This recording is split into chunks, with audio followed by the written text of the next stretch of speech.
परमेश्वरीं वागीशाद्यास्तु मनसः सर्वार्थानामुपक्रमे यन्नत्वा कृतकृत्यस्योः तन्नमामि गजाननम्। ॐ चितेशश्रियवाप्नोति वादादायुष्यवर्धनं नक्षत्राद्धरतय पापं योगाद्रोगनिवारणम् करणं कार्यसिद्ध्यर्थं पञ्चाङ्गफलमुत्तमम्।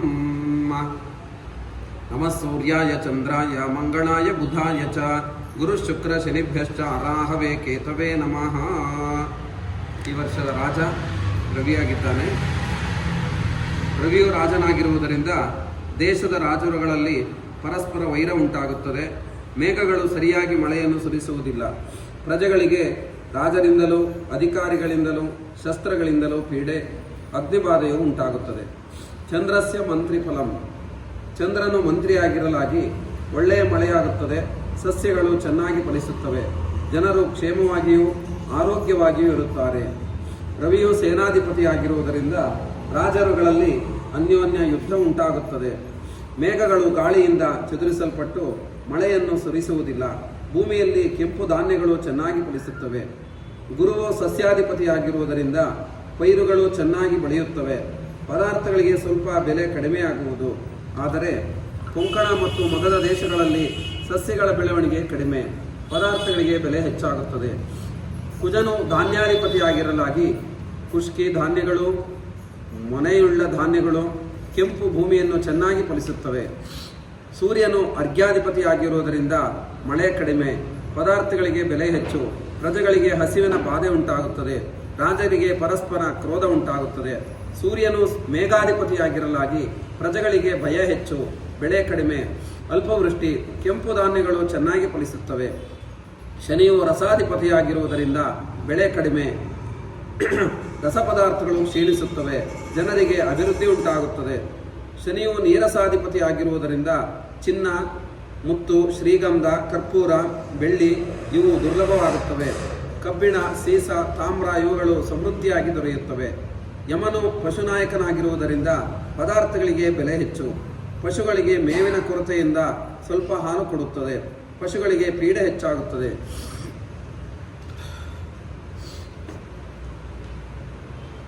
ವಿಶ್ವಾವಸುನಾಮ ಸಂವತ್ಸರಗಳಲ್ಲಿ ಮೇಘಗಳು ಪ್ರಬಲವಾಗಿ ಗರ್ಜಿಸುತ್ತಾ ಮಳೆಯನ್ನು ಸುರಿಸುತ್ತವೆ. ಭೂಮಿಯು ಪೈರುಗಳಿಂದ ಕಂಗೊಳಿಸುತ್ತದೆ. ಯಜ್ಞ ಯಾಗಾದಿಗಳು ಸತ್ಕರ್ಮಗಳು ನಡೆಯುತ್ತವೆ. ಅಂಗದೇಶ ಮಗಧ ದೇಶಗಳಲ್ಲಿ ಕಳ್ಳರಿಂದ ಜನರು ಪೀಡಿತರಾಗಿರುತ್ತಾರೆ. ಕಂದಾಯ ಫಲ. ಕಂದಾಯದ ಸಂಖ್ಯೆಯು ಹೆಚ್ಚಿದಷ್ಟು ಫಲ ಹೆಚ್ಚು. ಬೆಸನಾದರೆ ದ್ರವ್ಯ ಲಾಭ, ಸಮವಾದರೆ ಮಧ್ಯಮ, ಸೊನ್ನೆಯಾದರೆ ನಿಷ್ಫಲ. ಮೊದಲನೇ ಕಂದಾಯವು ಸೊನ್ನೆಯಾದರೆ ರೋಗಭಯ, ಎರಡನೆಯದು ಸೊನ್ನೆಯಾದರೆ ಮಹಾಭಯ, ಮೂರನೆಯದು ಸೊನ್ನೆಯಾದರೆ ಧನಹಾನಿ, ಮೂರು ಸೊನ್ನೆಯಾದರೆ ಮಹಾಕಷ್ಟ. ಮೊದಲನೆಯ ಕಂದಾಯವು ಚೈತ್ರಾದಿ 4 ತಿಂಗಳು, ಎರಡನೇ ಕಂದಾಯವು ಶ್ರಾವಣ ಮೊದಲ 4 ತಿಂಗಳು, ಮೂರನೇ ಕಂದಾಯವು ಮಾರ್ಗಶೀರ್ಷ ಮೊದಲ 4 ತಿಂಗಳು ಫಲವನ್ನು ಕೊಡುತ್ತವೆ. ನಕ್ಷತ್ರದ ರೀತಿ ಅಶ್ವಿನಿ ನಕ್ಷತ್ರದವರಿಗೆ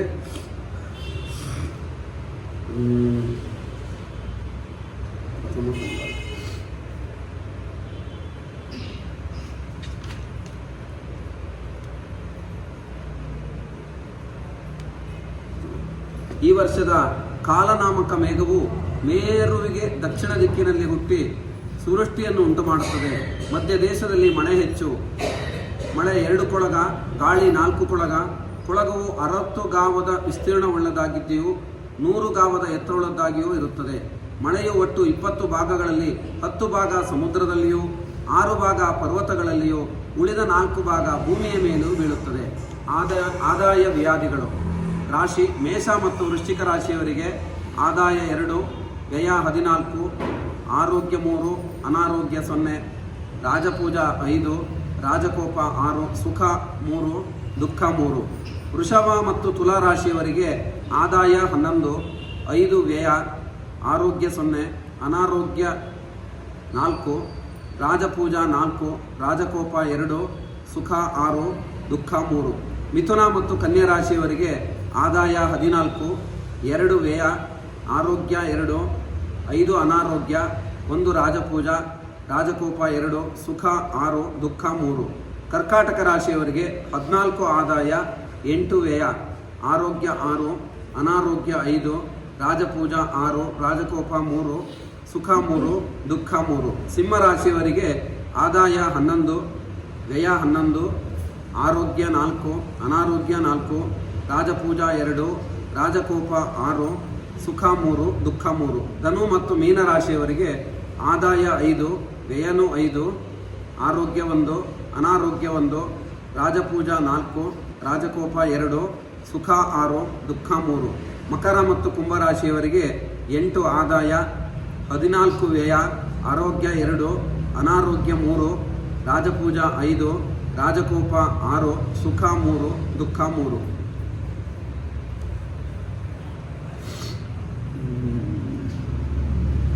ಸಂವತ್ಸರ ಫಲ.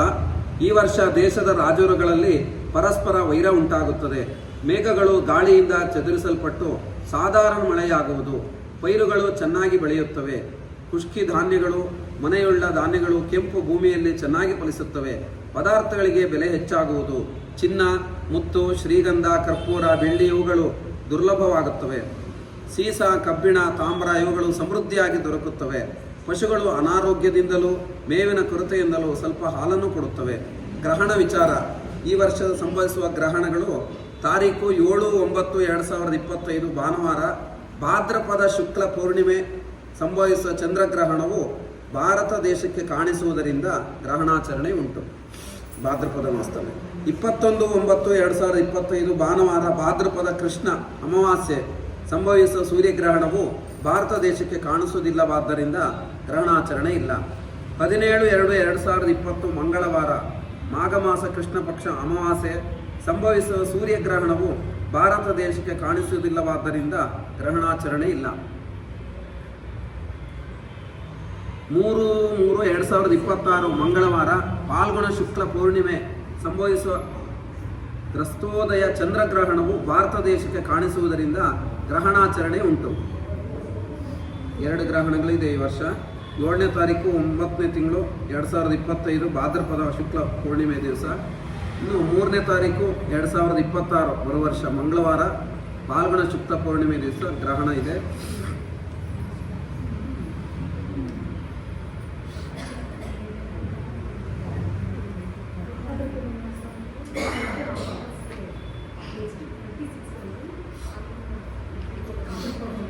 ಭಾದ್ರಪದದಲ್ಲಿ ಪಾಲ್ಗೊಳ್ಳೋದಲ್ಲಿ ಗುರು ಮತ್ತು ಶನಿ ರಾಶಿ ಸಂಚಾರ ಫಲಗಳು. ಈ ರಾಶಿ ಫಲ ಹೇಳ್ತೀವಿ ನಾವು ಯಾವ ಟೈಮಲ್ಲಿ ಗುರುಗಳು ಮತ್ತು ಶನಿಯಲ್ಲಿ ಇರ್ತಾರೆ ಅಂತ. ವರ್ಷಾದಿಯಿಂದ ಅಂದರೆ ಯುಗಾದಿಯಿಂದ 14-5-2025ರಿಂದ 14-5-2025ರಲ್ಲಿ ವೃಷಭ ರಾಶಿಯಲ್ಲಿ ಗುರು ಸಂಚಾರ ಮಾಡ್ತಾ ಇದ್ದಾನೆ. 18-10-2025 ಅಕ್ಟೋಬರ್ನಲ್ಲಿ ಮಿಥುನ ರಾಶಿಗೆ ಗುರು ಸಂಚಾರ ಮಾಡ್ತಾನೆ.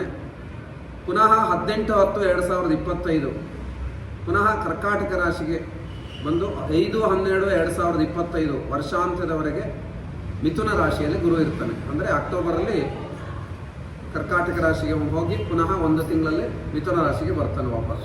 ಇನ್ನು ಶನಿಯು ವರ್ಷಾದಿಯಿಂದ ವರ್ಷಾಂತ್ಯದವರೆಗೆ ಮೀನ ರಾಶಿಯಲ್ಲೇ ಇರ್ತಾನೆ. ಶನಿ 2.5 ವರ್ಷ ಆದ್ದರಿಂದ ಗುರು ಮಾತ್ರ ಗುರುಬಲದಲ್ಲಿ ಸ್ವಲ್ಪ ವ್ಯತ್ಯಾಸಗಳು ಆಗ್ತವೆ ಅಷ್ಟೇ.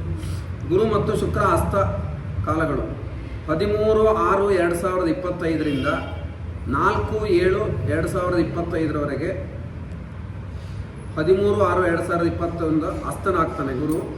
14-7-2025ಕ್ಕೆ ಉದಯ ಆಗ್ತಾನೆ. ಆ ಟೈಮಲ್ಲಿ ವಿಶೇಷ ಪೂಜೆಗಳೇನು ಮಾಡಲ್ಲ. 11-2-2025 ಶುಕ್ರ ಹಸ್ತನಾಗ್ತಾನೆ. 1-2-2026ಕ್ಕೆ ಉದಯ ಆಗ್ತಾನೆ. ಆ ಟೈಮಲ್ಲಿ ಶುಭ ಕಾರ್ಯಗಳು ಇರಲ್ಲ.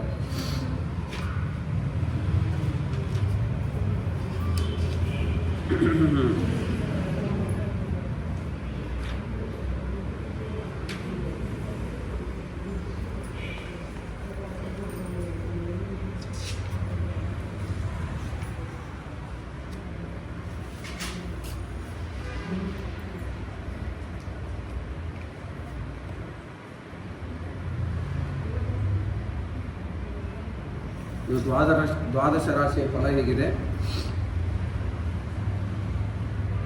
ಮೇಷರಾಶಿ. ಗುರುವು ವೃಷಭ ರಾಶಿಯಲ್ಲಿ ಸಂಚರಿಸುವಾಗ ಶುಭದಾಯಕನಾಗಿದ್ದು ಆರೋಗ್ಯ ಸುಧಾರಣೆ, ಕೀರ್ತಿ ವೃದ್ಧಿ, ವ್ಯಾಪಾರ ವ್ಯವಹಾರಗಳಲ್ಲಿ ಧನಲಾಭ, ಧರ್ಮ ಕಾರ್ಯಾಸಕ್ತಿ, ಬಂಧು ಮಿತ್ರರ ಸಹಾಯ, ವಸ್ತ್ರಾಭರಣ ಪ್ರಾಪ್ತಿ, ಶುಭ ಕಾರ್ಯಗಳಲ್ಲಿ ಯತ್ನ ಸಫಲ ಮೊದಲಾದ ಫಲಗಳು ಕಾಣಬರುತ್ತವೆ. ಗುರುವು ಮಿಥುನ ಮತ್ತು ಕರ್ಕಾಟಕ ರಾಶಿಯಲ್ಲಿ ಸಂಚರಿಸುವಾಗ ಮನಸ್ಸಿಗೆ ನಾನಾ ರೀತಿಯಾದ ಚಿಂತೆ, ಕೆಲಸ ಕಾರ್ಯಗಳಲ್ಲಿ ಅಡಚಣೆ, ಬಂಧು ಮಿತ್ರರ ಮನಸ್ತಾಪ, ಮನಸ್ಸಿಗೆ ಬೇಸರ, ವಿರೋಧಿಗಳಿಂದ ಕಿರುಕುಳ, ಕುಟುಂಬದಲ್ಲಿ ಅಹಿತಕರ ವಾತಾವರಣ ಮೊದಲಾದ ಫಲಗಳು ಕಾಣಬರುತ್ತವೆ.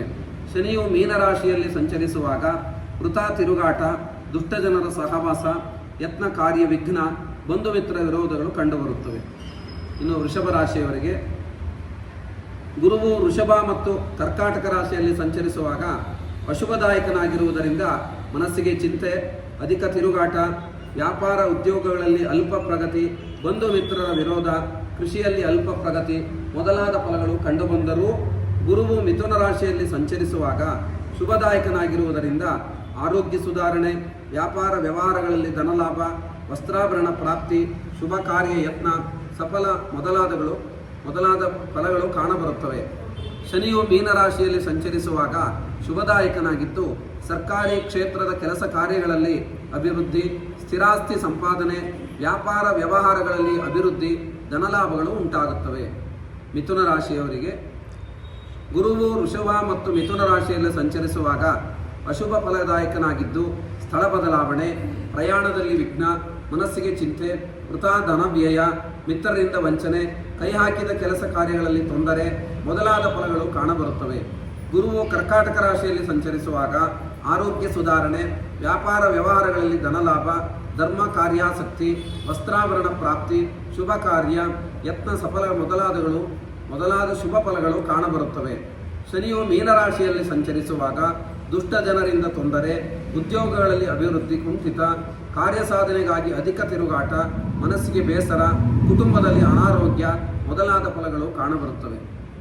ಕರ್ಕಾಟಕ ರಾಶಿಯವರಿಗೆ ಗುರುವು ವೃಷಭ ರಾಶಿಯಲ್ಲಿ ಸಂಚರಿಸುವಾಗ ಕುಟುಂಬದಲ್ಲಿ ನೆಮ್ಮದಿಯ ವಾತಾವರಣ, ಆರೋಗ್ಯ ಸ್ಥಿತಿಯಲ್ಲಿ ಸುಧಾರಣೆ, ಬಂಧು ಮಿತ್ರರ ಸಹಾಯ, ಸಾರ್ವಜನಿಕ ಕ್ಷೇತ್ರಗಳಲ್ಲಿ ಗೌರವ, ಸತ್ಕರ್ಮಾಸಕ್ತಿ ಮೊದಲಾದ ಶುಭ ಫಲಗಳು ಕಾಣಬರುತ್ತವೆ. ಗುರುವು ಮಿಥುನ ಮತ್ತು ಕರ್ಕಾಟಕ ರಾಶಿಯಲ್ಲಿ ಸಂಚರಿಸುವಾಗ ಅಶುಭ ಫಲದಾಯಕನಾಗಿದ್ದು ವೃಥಾ ಧನ ವ್ಯಯ, ವ್ಯಾಪಾರ ಉದ್ಯೋಗಗಳಲ್ಲಿ ಅಲ್ಪ ಪ್ರಗತಿ, ಬಂಧು ಮಿತ್ರರ ವಿರೋಧ, ಸ್ಥಳ ಬದಲಾವಣೆ, ಪ್ರಯಾಣದಲ್ಲಿ ತೊಂದರೆ ಮೊದಲಾದ ಫಲಗಳು ಕಂಡುಬರುವುದು. ಶನಿಯು ಮೀನರಾಶಿಯಲ್ಲಿ ಸಂಚರಿಸುವಾಗ ಕುಟುಂಬದಲ್ಲಿ ಅನಾರೋಗ್ಯ, ಸರ್ಕಾರಿ ಸ್ಥಿರ ಸಂಪಾದನೆ, ಸರ್ಕಾರಿ ಸಂಬಂಧವಾದ ವ್ಯವಹಾರಗಳಲ್ಲಿ ಅಪಜಯ, ಆರ್ಥಿಕ ಪರಿಸ್ಥಿತಿಯಿಂದ ಋಣಬಾಧೆ, ದುಷ್ಟ ಜನರಿಂದ ಕಿರುಕುಳ, ವ್ಯಾಪಾರದಲ್ಲಿ ನಷ್ಟ, ಅಧಿಕ ಖರ್ಚು ಮೊದಲಾದ ಅಶುಭ ಫಲಗಳು ಕಾಣಬರುತ್ತವೆ. ಇನ್ನು ಸಿಂಹರಾಶಿಯವರಿಗೆ ಗುರುವು ವೃಷಭ ರಾಶಿಯಲ್ಲಿ ಸಂಚರಿಸುವಾಗ ವೃಷಭ ಮತ್ತು ಕರ್ಕಾಟಕ ರಾಶಿಯಲ್ಲಿ ಸಂಚರಿಸುವಾಗ ಅಶುಭದಾಯಕನಾಗಿದ್ದು ಕೃಷಿಯಲ್ಲಿ ಅಲ್ಪ ಫಲ, ಮನಸ್ಸಿಗೆ ನಾನಾ ರೀತಿಯ ಚಿಂತೆ, ಕಾರ್ಯ ಸಾಧನೆಗಾಗಿ ತಿರುಗಾಟ, ವ್ಯಾಪಾರ ವ್ಯವಹಾರಗಳಲ್ಲಿ ಸಾಧಾರಣ ಲಾಭ, ಬಂಧು ಮಿತ್ರರಲ್ಲಿ ಅಸಹಕಾರ, ಸ್ಥಳ ಬದಲಾವಣೆ ಮೊದಲಾದ ಫಲಗಳು ಉಂಟಾಗುತ್ತವೆ. ಮಿಥುನ ರಾಶಿಯಲ್ಲಿ ಗುರುವು ಸಂಚರಿಸುವಾಗ ಕುಟುಂಬದಲ್ಲಿ ನೆಮ್ಮದಿಯ ವಾತಾವರಣ, ಯತ್ನ ಕಾರ್ಯಾನುಕೂಲ, ಆರೋಗ್ಯ ಸ್ಥಿತಿಯಲ್ಲಿ ಸುಧಾರಣೆ, ವಿವಾಹಾದಿ ಮಂಗಳ ಕಾರ್ಯಗಳು ನಡೆಯುವಿಕೆ, ಸಾರ್ವಜನಿಕ ಕ್ಷೇತ್ರಗಳಲ್ಲಿ ಮನ್ನಣೆ ಮೊದಲಾದ ಶುಭ ಫಲಗಳು ಕಾಣಬರುತ್ತವೆ. ಶನಿಯು ಮೀನರಾಶಿಯಲ್ಲಿ ಸಂಚರಿಸುವಾಗ ಅಶುಭದಾಯಕನಾಗಿದ್ದು ವ್ಯಾಪಾರ ವ್ಯವಹಾರಗಳಲ್ಲಿ ತೊಂದರೆ, ಸರ್ಕಾರಿ ಕ್ಷೇತ್ರ ಕೆಲಸ ಕಾರ್ಯಗಳಲ್ಲಿ ವಿಘ್ನ, ಬಂಧು ಮಿತ್ರರಿಂದ ಅವಮಾನ, ಹಣದ ಅಡಚಣೆ, ಅನಾರೋಗ್ಯಗಳು ಉಂಟಾಗುತ್ತವೆ. ಕನ್ಯಾ ರಾಶಿ ವೃಷಭ ಮತ್ತು ಕರ್ಕಾಟಕ ರಾಶಿಯಲ್ಲಿ ಗುರುವು ಸಂಚರಿಸುವಾಗ ಶುಭದಾಯಕನಾಗಿದ್ದು ವ್ಯಾಪಾರ ವ್ಯವಹಾರಗಳಲ್ಲಿ ಧನಲಾಭ, ಕುಟುಂಬದಲ್ಲಿ ಸೌಖ್ಯ, ಆರೋಗ್ಯ ಸುಧಾರಣೆ, ಬಂಧು ಮಿತ್ರರಿಂದ ಸಹಾಯ, ಪುಣ್ಯಕ್ಷೇತ್ರಗಳ ದರ್ಶನ, ಕೃಷಿಯಲ್ಲಿ ಉತ್ತಮ ಫಲ, ಶುಭ ಕಾರ್ಯಗಳು ನಡೆಯುವಿಕೆ, ಸಾರ್ವಜನಿಕ ಕ್ಷೇತ್ರಗಳಲ್ಲಿ ಗೌರವ ಪ್ರಾಪ್ತಿ ಮೊದಲಾದ ಫಲಗಳು ಕಂಡುಬರುತ್ತವೆ. ಗುರುವು ಮಿಥುನ ರಾಶಿಯಲ್ಲಿ ಸಂಚರಿಸುವಾಗ ಮನಸ್ಸಿಗೆ ಚಿಂತೆ, ತಿರುಗಾಟ, ಅಧಿಕ ಖರ್ಚು, ವ್ಯವಹಾರಗಳಲ್ಲಿ ಅಡಚಣೆ ಮೊದಲಾದ ಅಶುಭ ಫಲಗಳು ಕಂಡುಬರುತ್ತವೆ. ಶನಿಯು ಮೀನರಾಶಿಯಲ್ಲಿ ಸಂಚರಿಸುವಾಗ ವ್ಯರ್ಥ ಧನಹಾನಿ, ಅನಾರೋಗ್ಯ, ಪರಸ್ಥಳವಾಸ, ಮನಸ್ಸಿಗೆ ಬೇಸರ, ಸರ್ಕಾರಿ ಕೆಲಸ ಕಾರ್ಯಗಳಲ್ಲಿ ವಿಘ್ನ, ವಿರೋಧಿಗಳಿಂದ ತೊಂದರೆ ಮೊದಲಾದ ಫಲಗಳು ಕಾಣಬರುತ್ತವೆ. ತುಲಾರಾಶಿ ಗುರುವು ವೃಷಭ ಮತ್ತು ಕರ್ಕಾಟಕ ರಾಶಿಯಲ್ಲಿ ಸಂಚರಿಸುವಾಗ ಅಶುಭದಾಯಕನಾಗಿದ್ದು ಚೋರಾಗ್ನಿ ಭೀತೆ, ಬಂಧು ಮಿತ್ರರ ವಿರಸ, ದುಷ್ಟಜನರ ಸಹವಾಸ, ಅನಾರೋಗ್ಯ, ಮನಸ್ಸಿಗೆ ಚಿಂತೆ, ಕೆಲಸ ಕಾರ್ಯಗಳಲ್ಲಿ ವಿಘ್ನ, ವ್ಯಾಪಾರ ವ್ಯವಹಾರಗಳಲ್ಲಿ ಅಲ್ಪ ಪ್ರಗತಿ, ಅಧಿಕ ಖರ್ಚು ಮೊದಲಾದ ಫಲಗಳು ಉಂಟಾಗುವುದು. ಗುರುವು ಮಿಥುನ ರಾಶಿಯಲ್ಲಿ ಸಂಚರಿಸುವಾಗ ವ್ಯಾಪಾರ ವ್ಯವಹಾರಗಳಲ್ಲಿ ಧನಲಾಭ, ಕುಟುಂಬದಲ್ಲಿ ಸೌಖ್ಯ, ಆರೋಗ್ಯದಲ್ಲಿ ಸುಧಾರಣೆ, ಬಂಧು ಮಿತ್ರರ ಸಹಾಯ, ಪುಣ್ಯಕ್ಷೇತ್ರ ದರ್ಶನ, ಶುಭ ಕಾರ್ಯಗಳು ನಡೆಯುವಿಕೆ ಮೊದಲಾದ ಶುಭ ಫಲಗಳನ್ನು ಕಾಣಬಹುದು. ಶನಿಯು ಮೀನರಾಶಿಯಲ್ಲಿ ಸಂಚರಿಸುವಾಗ ಶುಭದಾಯಕನಾಗಿದ್ದು ಸಾರ್ವಜನಿಕ ಕ್ಷೇತ್ರಗಳಲ್ಲಿ ಗೌರವ, ವ್ಯಾಪಾರದಲ್ಲಿ ಲಾಭ, ಕೃಷಿಯಲ್ಲಿ ಅಭಿವೃದ್ಧಿ, ಸರ್ಕಾರಿ ಕೋರ್ಟು ವ್ಯವಹಾರಗಳಲ್ಲಿ ಅಭಿವೃದ್ಧಿ ಮೊದಲಾದ ಫಲಗಳು ಕಾಣಬರುತ್ತವೆ. ವೃಶ್ಚಿಕ ರಾಶಿ. ವೃಷಭ ಮತ್ತು ಕರ್ಕಾಟಕ ರಾಶಿಯಲ್ಲಿ ಗುರುವು ಸಂಚರಿಸುವಾಗ ಉತ್ತಮ ಫಲದಾಯಕನಾಗಿದ್ದು ಉದ್ಯೋಗದಲ್ಲಿ ಪ್ರಗತಿ, ಯತ್ನ ಕಾರ್ಯಾನುಕೂಲ, ಕುಟುಂಬದಲ್ಲಿ ಸೌಖ್ಯ, ಶುಭ ಕಾರ್ಯ ಯತ್ನ ಸಫಲ, ಆರ್ಥಿಕ ಪರಿಸ್ಥಿತಿಯಲ್ಲಿ ಸುಧಾರಣೆ, ಪುಣ್ಯಕ್ಷೇತ್ರಗಳ ದರ್ಶನ, ಸತ್ಕರ್ಮಾಸಕ್ತಿ ಮೊದಲಾದವು ಕಾಣಬರುತ್ತವೆ. ಮಿಥುನ ರಾಶಿಯಲ್ಲಿ ಗುರುವು ಸಂಚರಿಸುವಾಗ ಬಂಧು ಮಿತ್ರರ ವಿರಸ, ಅನಾರೋಗ್ಯ, ಮನಸ್ಸಿಗೆ ಚಿಂತೆ ಮೊದಲಾದ ಅಶುಭ ಫಲಗಳು ಕಾಣಬರುತ್ತವೆ. ಶನಿಯು ಮೀನರಾಶಿಯಲ್ಲಿ ಸಂಚರಿಸುವಾಗ ಸರ್ಕಾರಿ ಸಂಬಂಧವಾದ ಕೆಲಸ ಕಾರ್ಯಗಳಲ್ಲಿ ವಿಘ್ನ, ಕೋರ್ಟು ವ್ಯವಹಾರಗಳಲ್ಲಿ ಅಪಜಯ, ದುಷ್ಟ ಜನರ ಸಹವಾಸದಿಂದ ತೊಂದರೆ, ಧನಹಾನಿ ಮೊದಲಾದ ಅಶುಭ ಫಲಗಳನ್ನು ಅನುಭವಿಸಬೇಕಾಗುತ್ತದೆ.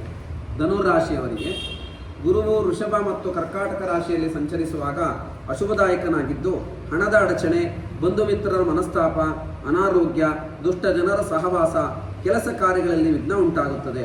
ಮಿಥುನ ರಾಶಿಯಲ್ಲಿ ಗುರುವು ಸಂಚರಿಸುವಾಗ ಕುಟುಂಬದಲ್ಲಿ ಸೌಖ್ಯ, ಉದ್ಯೋಗದಲ್ಲಿ ಪ್ರಗತಿ, ಯತ್ನ ಕಾರ್ಯಾನುಕೂಲ, ಶುಭ ಕಾರ್ಯಗಳ ನಡೆಯುವಿಕೆ, ಆರ್ಥಿಕ ಸ್ಥಿತಿಯಲ್ಲಿ ಸುಧಾರಣೆ ಮೊದಲಾದ ಶುಭ ಫಲಗಳನ್ನು ನಿರೀಕ್ಷಿಸಬಹುದು.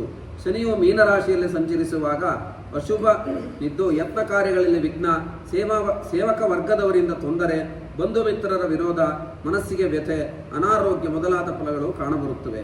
ಮಕರ ರಾಶಿಯವರಿಗೆ ಗುರುವು ವೃಷಭ ಮತ್ತು ಕಟಕ ರಾಶಿಯಲ್ಲಿ ಸಂಚರಿಸುವಾಗ ಶುಭದಾಯಕನಾಗಿದ್ದು ಆರೋಗ್ಯ ಸ್ಥಿತಿಯಲ್ಲಿ ಸುಧಾರಣೆ, ಬಂಧು ಮಿತ್ರರಿಂದ ಸಹಾಯ, ಸಜ್ಜನರ ಸಹವಾಸದಿಂದ ಕೀರ್ತಿ, ಸತ್ಕರ್ಮಾಸಕ್ತಿ, ಕುಟುಂಬದಲ್ಲಿ ಸೌಖ್ಯ, ಧನಾಗಮನ, ಶುಭ ಕಾರ್ಯದಲ್ಲಿ ಯತ್ನ ಸಫಲ, ಮನಸ್ಸಿಗೆ ನೆಮ್ಮದಿ ಮೊದಲಾದ ಫಲಗಳು ಕಾಣಬರುವುದು. ಮಿಥುನ ರಾಶಿಯಲ್ಲಿ ಗುರುವು ಸಂಚರಿಸುವಾಗ ಹಣದ ಅಡಚಣೆ, ಬಂಧು ಮಿತ್ರರ ಮನಸ್ತಾಪ, ಅನಾರೋಗ್ಯಗಳು ಕಾಣಬರುತ್ತವೆ. ಶನಿಯು ಮೀನರಾಶಿಯಲ್ಲಿರುವಾಗ ಶುಭದಾಯಕನಾಗಿದ್ದು ವ್ಯಾಪಾರ ಉದ್ಯೋಗಗಳಲ್ಲಿ ಪ್ರಗತಿ, ಸ್ಥಿರಾಸ್ತಿ ಸಂಪಾದನೆ, ಯತ್ನ ಕಾರ್ಯಾನುಕೂಲ, ಸೇವಕ ವರ್ಗದವರಿಂದ ಸಹಾಯ, ಸಾರ್ವಜನಿಕ ಕ್ಷೇತ್ರದಲ್ಲಿ ಮನ್ನಣೆ ಮೊದಲಾದ ಫಲಗಳನ್ನು ನಿರೀಕ್ಷಿಸಬಹುದು. ಕುಂಭರಾಶಿ.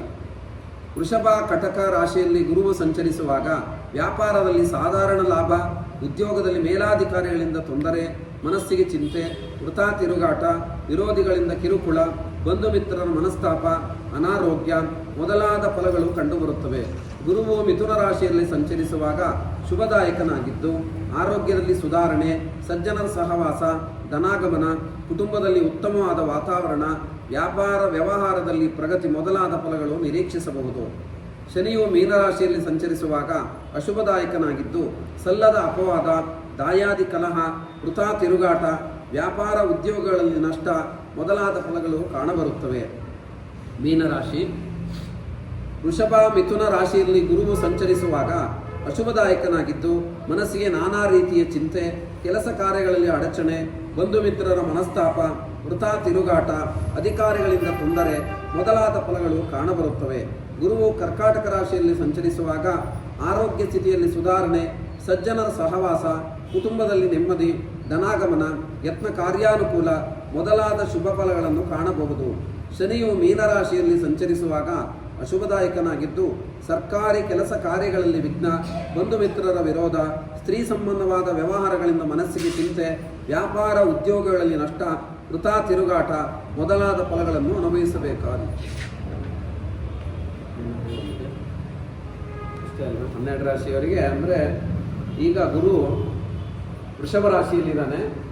ಮೇ 14 ನಂತರ ಮಿಥುನ ರಾಶಿಗೆ ಬರ್ತಾನೆ. ಮಿಥುನ ರಾಶಿಗೆ ಬಂದು ಅಕ್ಟೋಬರಲ್ಲಿ 1 ತಿಂಗಳು ಮುಂದಕ್ಕೆ ಹೋಗ್ತಾನೆ. ಕರ್ಕಾಟಕ ರಾಶಿಗೆ ಹೋಗಿ ಪುನಃ ಮತ್ತು ಮಿಥುನ ರಾಶಿಗೆ 1 ತಿಂಗಳಿಗೆ ಹೋಗ್ತಾನೆ.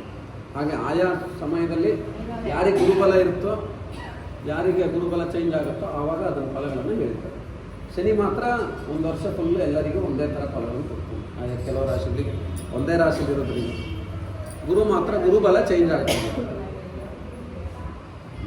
ಏನು ಹೇಳಿ? ಅದಕ್ಕೆ ಶನಿ ಶಾಂತಿ ಎಲ್ಲ ಮಕರ ಕೆಲವು ರಾಶಿಗಳಿಗೆ ಶುಭ ಫಲ, 4 ರಾಶಿಗಳಿಗೆ ಶುಭ ಫಲ ಇರುತ್ತೆ.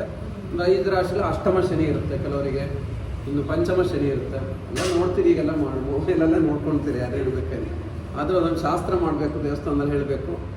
ಪಂಚಾಂಗ ಒಂದೇ ದಿವಸ ನೋಡುವಂಥದ್ದೆಲ್ಲ ಶಾಸ್ತ್ರ ಹಿಂದಿನ ಕಾಲದಲ್ಲಿ ಇದ್ದಿದ್ದು.